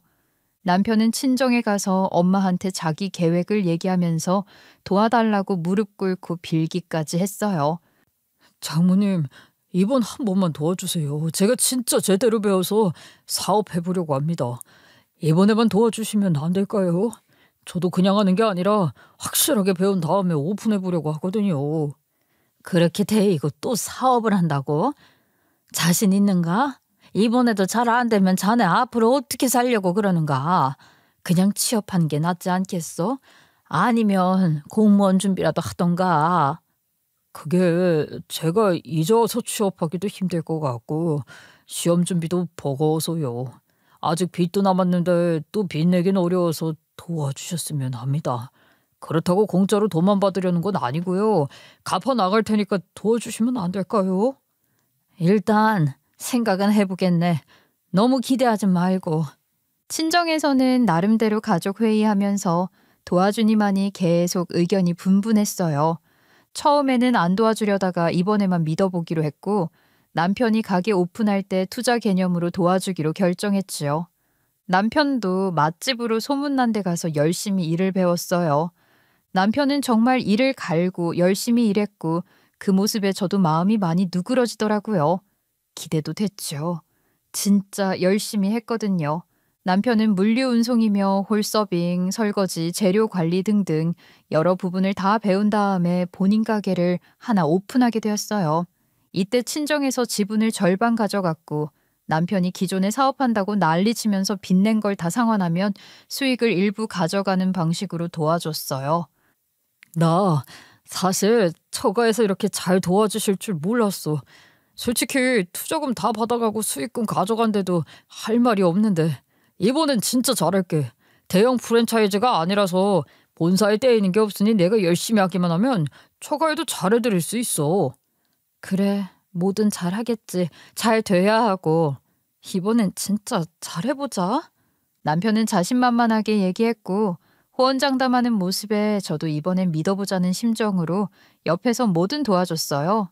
남편은 가게 운영에 몰두했고 열심히 한 덕분에 빚 얼른 갚고 본격적으로 매출을 올리기 시작했어요. 친정에서도 저를 봐서 마케팅이며 필요한 걸 알게 모르게 지원해줬고 그렇게 여러 사람의 노력이 모이니 음식점 매출이 꾸준히 올라가더라고요.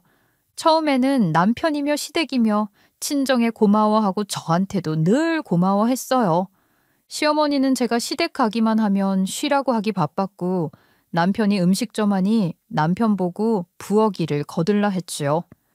어머님, 자꾸 저한테 쉬라고만 하면 어떡해요. 저도 뭘 거들어야죠. 어머님 움직이시는데 제가 앉아있으면 불편해서 안 돼요. 아니다. 아범이랑 하면 돼. 네가 뭐하러 자꾸 힘들게 움직여. 우리가 알아서 하면 된다. 그냥 앉아서 쉬어. 시댁 왔다고 불편해하면 내가 더 불편하다. 알았지? 저도 눈치껏 도와줬지만 남편이 주가 돼서 시댁 제사며 필요한 거 챙겼고 친정에 가도 남편이 우리 가족한테 정말 잘했어요. 장모님, 너무 감사해요. 제가 장모님 아니면 어떻게 살았을까요? 이거 영양제랑 홍삼인데 챙겨 드세요. 이건 LA 갈비예요. 처가 식구들 다 같이 드시라고 넉넉하게 사왔어요.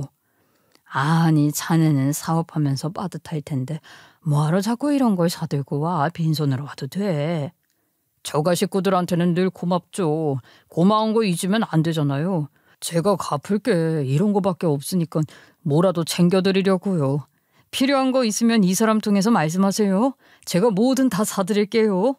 남편이 사업도 순조롭게 잘 되고 친정에도 잘하니까 저를 포함해서 친정 식구들이 모두 남편을 인정했어요. 다들 사람이 한번 실수할 수도 있지만 다시 일어서기가 쉽지 않은데 대단하다며 칭찬 일색이었죠. 그렇게 이젠 좀 편하게 사는가 싶었는데 점점 남편 가게가 잘 되니 남편이며 시어머니며 고개를 빳빳하게 들기 시작하더라고요. 남편은 그렇게 친정에 잘하더니 어느 순간부터 가게 일이 바쁘다며 친정에 잘 안 가기 시작했어요. 친정 엄마한테도 전화나 용돈 같은 건 일절 다 끊어버렸고 맨날 늦게 들어왔다 일찍 나가버려 대화도 하기 힘들었죠. 그래서 제가 남편이 주는 것처럼 용돈 챙겨드리고 선물 보내면서 덜 섭섭하게 중간에서 조율을 했어요. 엄마, 요즘 김서방이 많이 바쁜가 봐. 자주 못 가도 너무 서운해하진 마요. 나한테 택배 보내달라고 부탁하던데 잘 받았죠? 택배 받았어. 솔직히 서운하긴 하지. 그래도 김서방이 그전에 잘해준 것도 있고 맨날 바쁘게 돌아다닌 거 알고 있으니까 할 수 없지. 김서방이 나한테 매달 수익금을 분배해 주잖아. 그래서 내가 가게 잘 되는 거 모르는 것도 아니고 갈수록 매출이 올라가니 바쁠 수밖에 없지. 내가 이해해야지 어쩌겠어. 그래도 얼굴 좀 비추라고 해. 그러니까 장사하니 주말에도 나가야 해서 맨날 아쉬운 소리만 하더라고. 안 그래도 찾아뵙고 와야 하는데 맨날 이렇게 바쁘다면서 쩔쩔매니까 참. 안 됐지 뭐. 그래, 시간 되면 놀러 오라고 해. 오면 맛있는 거나 해줘야지. 친정에서 신경 써주는 거랑은 다르게 남편은 친정에 아예 모든 걸 다 끊어버렸어요. 명절에도 가게 오픈해야 한다며 친정에 안 가더라고요. 나 가게 오픈해야 하는 거 알지? 당신 혼자 다녀와. 우리 집에는 안 가도 돼. 나 혼자 친정 가라고? 당신 너무한 거 아니야? 하루 정도는 빼서 얼굴 보고 올 수 있잖아. 우리 식구들이 다 김서방 어디 갔냐고 찾던데. 나 바쁘다니까. 내가 처가 안 가는 대신 당신도 우리 집 안 가도 된다니까. 아니 어떻게 그런 말을 해. 명절에 며느리가 시댁에 인사도 안 가는 게 말이 돼? 당신 진짜 너무 심한 거 아니야? 기본 도리는 해야지. 아 몰라. 알아서 해. 가던가 말던가. 아무튼 난 못 가. 그래 알고? 처가에도 대충 얘기해. 바쁘다고 하면 알아듣겠지. 아니 무슨 말버릇이 그래? 사람이 어쩜 저렇게 변하냐? 도움받을 땐 가서 무릎 꿇고 빌더니. 아 그래서 내가 수익금 나눠주잖아. 그거면 되지 뭘 그래. 집에 돈 좀 많다고 유세 떠냐? 막말로 그게 네 돈이야? 이젠 내가 돈도 더 잘 버는데 어디서 자꾸 큰 소리를 쳐. 저는 남편의 달라진 모습에 할 말을 잃었어요. 더 따져봤자 말도 안 통하니 그냥 어떻게 하든 말든 내버려뒀죠. 저는 거리상 친정부터 먼저 갔다가 시댁에 갔어요. 이번에도 또 혼자 가니 친정 식구들이 서운해하다가 화도 내더라고요. 명절인데 너무한 거 아니냐고 하는데 할 말이 없었어요. 저도 마음이 불편해져서 얼른 나섰고 시댁에 갔어요. 제가 예정보다 일찍 시댁에 가니 남편이 거기 떡하니 있는 거예요. 어이도 없고 황당해서 따졌죠. 당신 친정에는 못 간다고 하지 않았어? 시댁도 갈 시간 없다면서. 근데 왜 여기 있어? 가게 온다고 하더니 다 거짓말한 거 아니야? 아니 시댁에 올 여유가 있으면 적어도 친정에 전화라도 해줘야 하는 거잖아. 어떻게 우리 식구들은 나 몰라라 해. 그렇게 도와줬는데 전화도 안 해준 게 말이 돼? 그렇게 도움받았으면서? 내가 도움 받은 만큼 잘 해줬고 지금도 수익금 떼주잖아. 그거면 되지. 왜 자꾸 그래. 아 진짜 짜증난다. 시어머니도 합세해서 저를 나무라더라고요. 아니 듣자니 이게 어디서 배워먹은 버르장머리야? 시부모 앞에서 남편을 잡아? 돈 잘 버는 남편 바가지를 왜 긁어? 우리 애가 이제 너보다 수입도 많고 능력도 좋은데 네가 남편 내조를 잘해야지. 싸가지 없게 남자 위에 기어오르려고 해.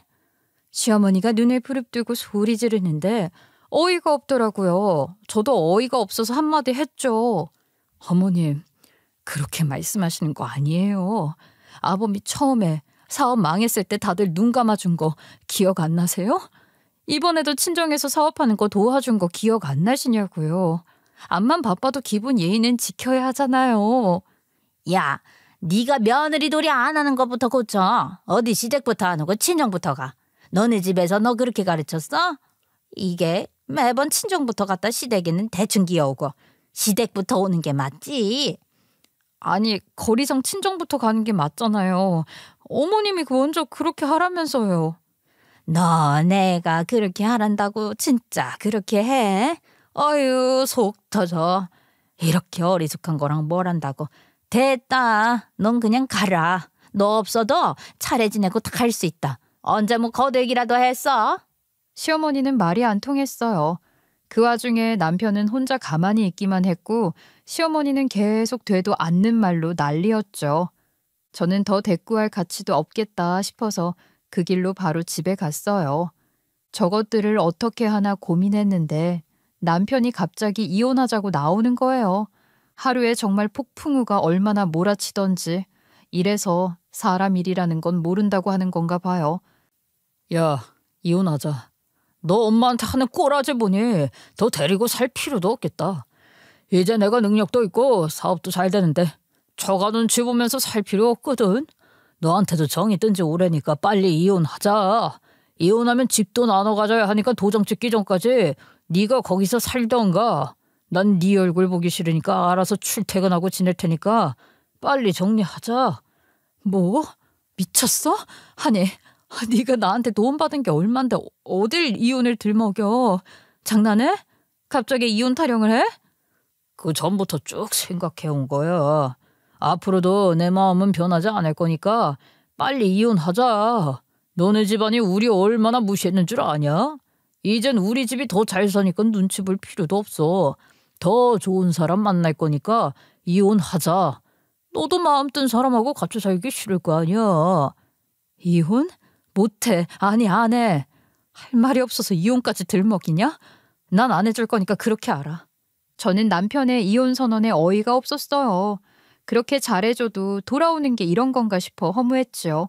남편은 정말 그 뒤로 짐을 대충 싸서 나가버렸고 연락도 잘 되지 않았어요. 제가 버티니 시어머니까지 저를 들들 볶았어요. 여태 애비 없는 집안이라도 돈 좀 있다고 꾹 참았는데 이제는 양친 다 살아 계신 멀쩡한 집안 사람하고 결혼시키려 한다. 돈 있다고 사람을 무시해도 청도가 있지. 너네 집안하고 더 엮이기 싫으니 얼른 도장 찍어라. 어머님, 도대체 어머님까지 왜 그러세요? 돈 받은 건 하나도 기억 안 나세요? 우리의 말대로 그 정도로 갚았으면 됐지. 뭘 더 바라냐. 아우 빨리 도장 찍으라니까. 시어머니는 막무가내로 나왔고 저도 말이 안 통하는 데다가 황당해서 진짜 이혼해줘야 하나 별 생각이 다 들더라고요. 그 와중에 시어머니는 못 참고 급기야 친정 엄마한테 찾아갔어요. 평소라면 우리 엄마 쳐다도 못 보는 양반이 자기 아들 돈 좀 번다고 우리 엄마를 찾아간 거였죠. 그것도 시어머니가 이혼 소장을 들고 갔다고 해요. 사부인, 우리 아들이 이제 당신 딸보다 훨씬 능력 좋으니까 이혼시키죠. 우리 아들 능력에 맞는 잘 살고 양친 살아계시고 얼굴이며 몸매며 뭐 하나 빠지는 거 없는 새 여자 찾아서 새 장가 드릴 거예요. 그러니 이혼하게 얘기 좀 해줘요. 안 그러면 바로 소장 접수할 거예요. 네? 뭐라고요? 이혼이라뇨? 며느리가 얘기도 안 했나 보네. 이거 진짜 소송 걸려고 써온 건데 이혼 안 시키면 바로 법원에 갖다 낼 거예요.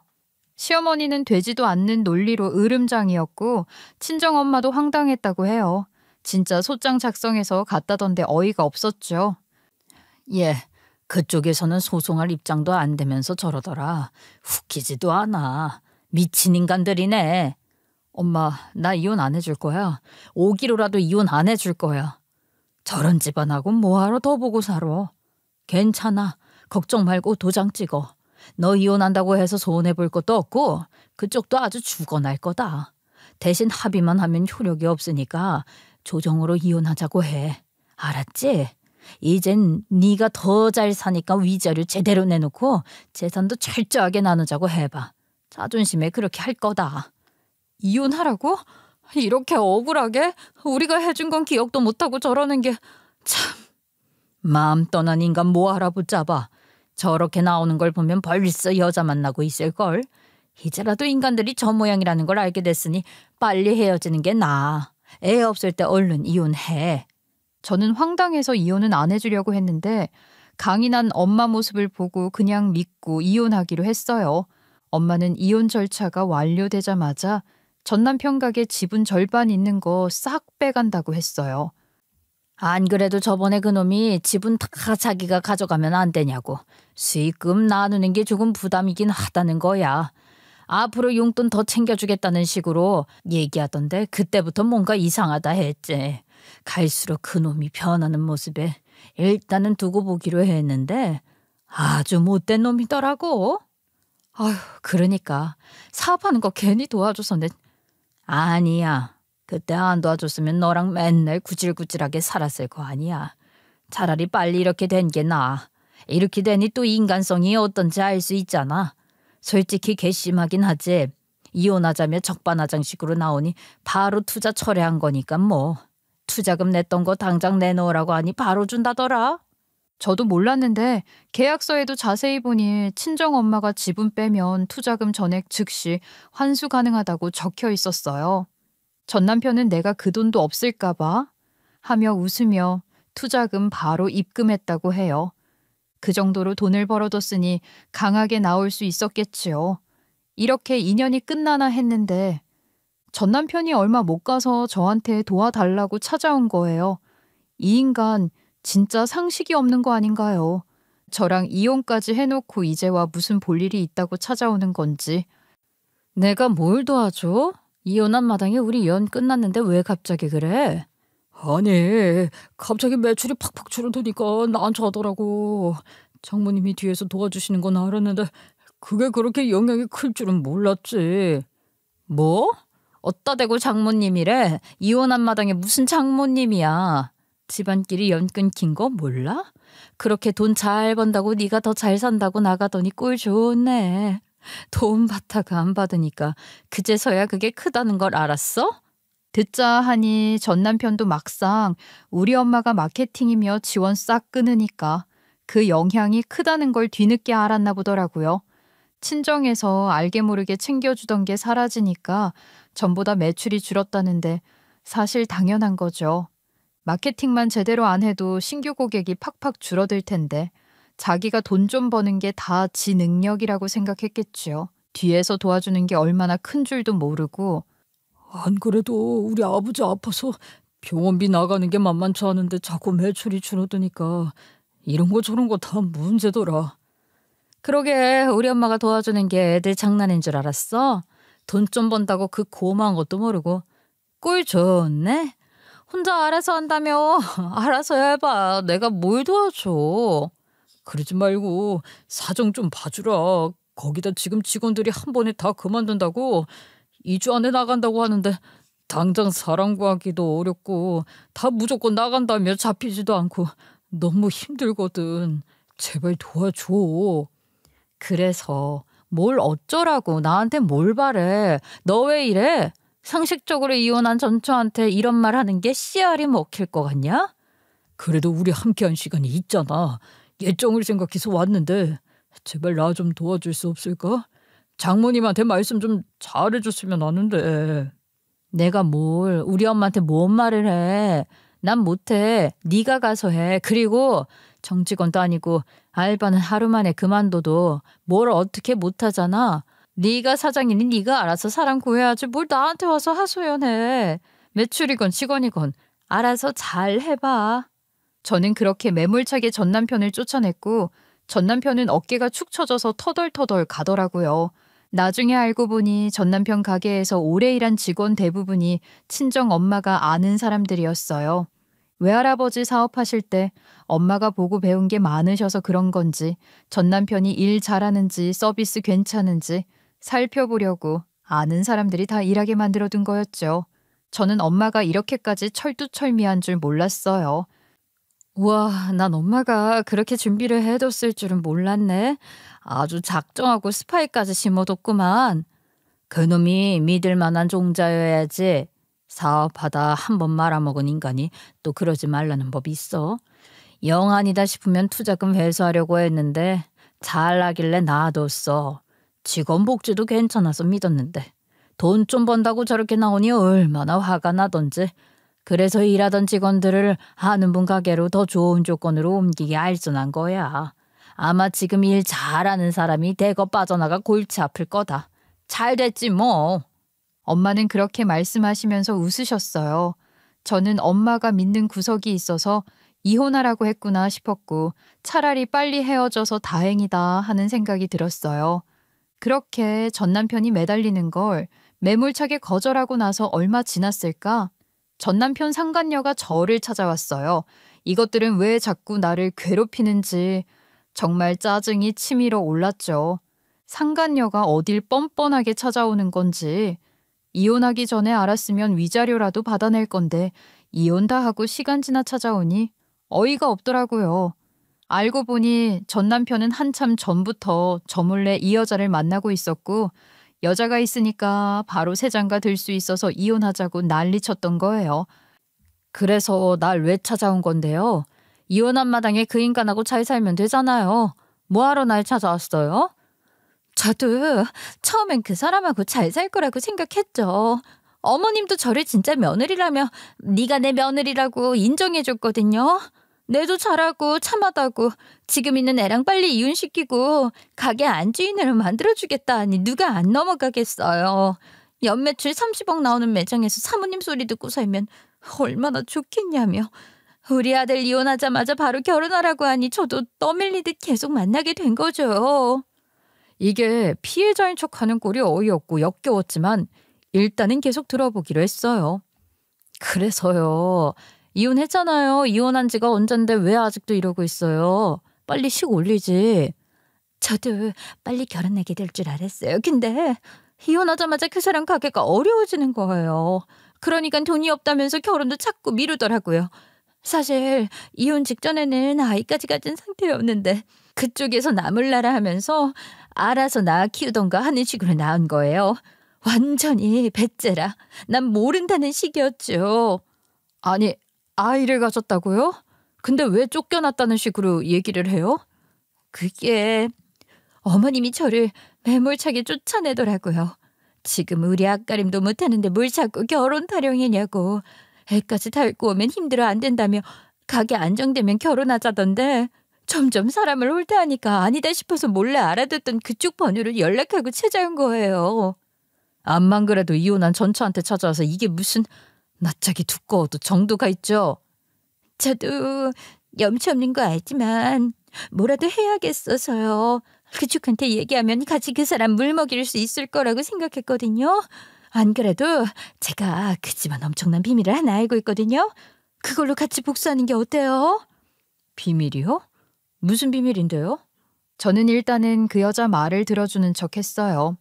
들어보고 쓸만한 이야기다 싶으면 저도 복수해서 나쁠 건 없었으니까요. 그 여자도 웃긴 게 멍충이같이 술술 불더라고요.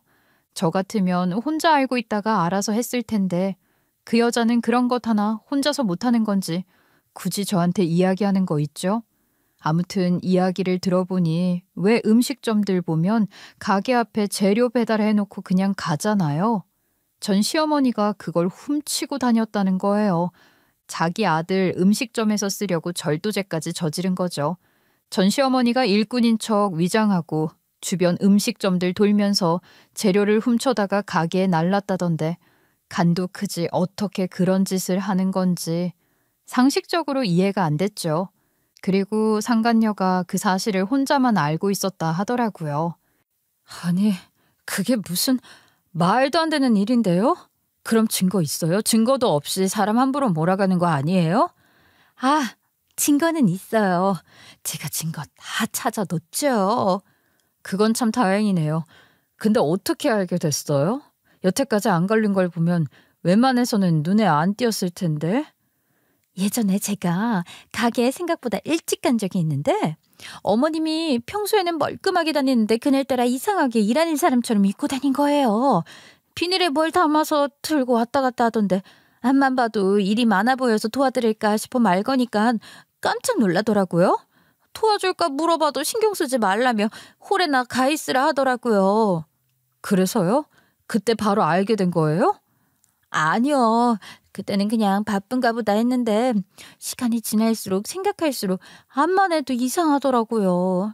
그래서 나중에 슬쩍 뒤를 캐니까 주변 가게를 짝 돌면서 식재료를 훔치고 다니는 걸 보게 됐어요. 가게 앞에서 직원인 척하며 비닐에 재료 몇 개 담아서 가게 뒤편으로 돌아서 또 다른 가게로 다니더라고요. 뒤쪽으로 가니 주방 뒤편에서 다듬는가 보다 하고 생각하기 쉽잖아요. 전문적으로 가게털이 하는 게 보통 솜씨가 아니었어요. 그래서 그 모습을 사진으로 찍은 거예요? 근데 결혼할 사이면 굳이 사진을 찍어서 남길 필요가 있어요? 솔직히 저는 정식 와이프가 아니잖아요. 거기다 자꾸 결혼도 미루고 아무리 생각해도 그 식구들을 못 믿겠더라고요. 그래서 몰래 어머님 따라다니며 사진 찍었어요. 그게 이렇게 쓰일 줄은 몰랐죠. 저는 잘 됐다 싶어 그 증거를 달라고 했고 그 상간녀보다 먼저 선수 쳐서 움직였어요.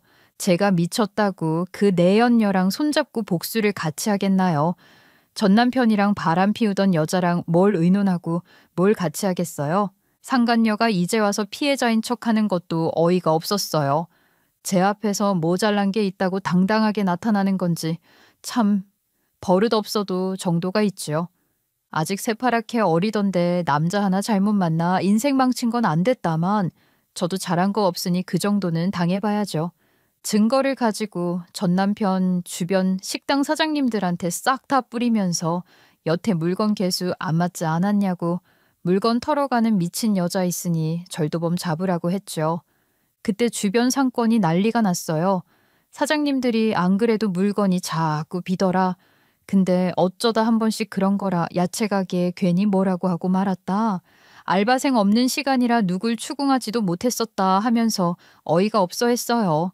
되게 소소하게 없어지니까 CCTV 돌려볼 생각도 못했다면서 요즘 세상에 누가 저런 짓을 하냐고 분통을 터뜨렸죠. 그리고 바로 전 시어머니를 단체로 신고하겠다며 다들 움직였고 결국 전 시어머니는 벌금형을 꽤 세게 받았다고 해요. 확 그냥 깜빵 들어갔으면 좋았을 텐데 자범이라 그 정도로 끝난 것 같더라고요. 제가 먼저 선수 치니까 상간녀가 또 찾아와서 따지다가 주저앉아 울기 시작했어요. 그거 내가 가지고 있던 마지막 카드였는데 혼자 마음대로 써버리면 어쩌라는 거예요? 그건 내가 결혼하려고 쓸 거였는데 같이 하자니까 왜 마음대로 움직여요? 그쪽 진짜 사람이 왜 그래요? 저는 그런 상간녀를 발로 툭 쳤어요. 아이쿠 실수. 난 여기 사람이 앉아있는 줄 모르고 쓰레기인 줄 알고 쳤네. 그나저나 여기 왜 이렇게 큰 쓰레기가 있는 거야? 갖다 치우라고 해야겠다. 그대로 상간녀를 개무시하고 그 자리를 떴죠. 그러게 어딜 함부로 나서길 나서는 건지 정신머리가 없어도 저렇게 없나 싶어 고개가 절로 흔들리더라고요. 그렇게 한바탕 소용돌이가 휩쓸고 간 뒤에 평화로워졌어요. 전 남편 가게는 완전히 문을 닫게 됐더라고요. 나중에 지인 통해서 들었는데 너튜브에 안 좋게 올라가서 완전히 쫄딱 망했다고 해요. 근데 그 전 남편이 하던 가게 있잖아. 누가 초심 잃은 음식점이라고 너튜브에 올렸대. 나도 몰랐는데 누가 보여줘서 알았지 뭐야. 그 가게가 처음이랑 지금이랑 서비스 수준이며 음식 맛이며 완전 별로라면서 올라왔다더라고. 안 그래도 맛이 변해서 나도 안 갔는데 그런 것까지 올라오니 더 사람들이 안 가지. 그런 거 잘못 올리면 명예훼손이니 뭐니 고소당하는 거 아닌가? 그 너튜브 괜찮대? 아, 상호를 정확하게 유추하지는 못하게 영상을 올렸다고 하더라고. 그러니 신고할래도 할 수가 있나? 근데 누가 그 가게라는 걸 알고 소문에 소문이 났다고 해. 그러니 나도 알게 됐지. 나도 원래 소문에 둔감한 편이잖아. 근데 내가 알 정도면 말 다 했지? 아무튼 그렇게 너한테 호위대하더니 저렇게 망하는구나. 한때는 되게 잘 됐던 것 같은데. 잘 됐었지. 우리 엄마가 얼마나 많이 도와줬는데 그 은혜도 모르고 이혼하자 난리치더니만. 아무튼 자업자득이지 뭐. 사실 그 영상 아니었어도 이미 일하던 사람들 다 나가버렸고 엄마가 도와주던 거 사라져서 새 고객도 안 찾아왔거든요. 맛도 서비스도 다 퀄리티가 떨어지니 당연히 가던 사람도 안 가게 돼서 망하는 건 시간 문제였어요. 게다가 전 시어머니가 물건 훔치고 다니던 것도 다 퍼져서 그 두 모자는 동네에서 고개 들고 다니기도 힘들었고 가게 운영도 힘들어졌으니 문 닫아야 했죠. 가게 쫄딱 망하고 빚만 져서 산다던데 돈 좀 번다고 유세 떨더니 저렇게 됐나 싶어 고소했어요. 사람이 겸손하지 않으면 저렇게 한 방 맞는 것 같아요. 저도 이제는 크게 신경 쓸 것도 없으니 편하게 지내려고 해요.